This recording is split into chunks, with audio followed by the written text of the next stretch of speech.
In this video, I'm gonna teach you how to play CS2 workshop maps with friends. It's a very easy process, so make sure to follow along. In this video, I'm gonna teach you how you can easily set up workshop maps and play with your friends in Counter-Strike 2.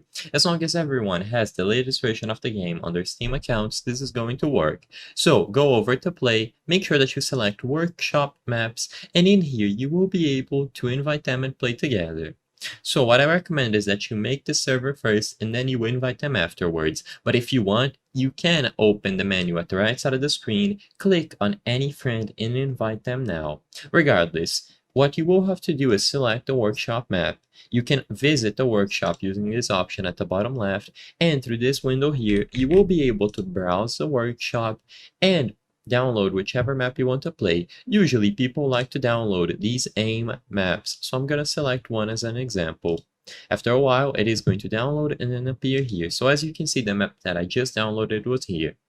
Now, once you have the map downloaded, just make sure that you select it and then click Go. You will be able to choose between these, and what I recommend is that you either leave it on custom or choose competitive. Now, once you get inside of the actual map, you can pause the game and then select someone at the right side of the screen to invite them, or you can press Shift plus Tab to open the Steam overlay. You will notice that a lot of times there are going to be bots as well. So to get rid of them, you will have to go into the console and change that manually. However, most maps will be set up properly in a way in which there aren't going to be any bots. So as long as you change all of these, you make sure that everything is set up correctly, and you can do /bot kick all on the console. As you saw, you will have the map ready to go. You can pause the game, right click someone at the right side of the screen and invite them over.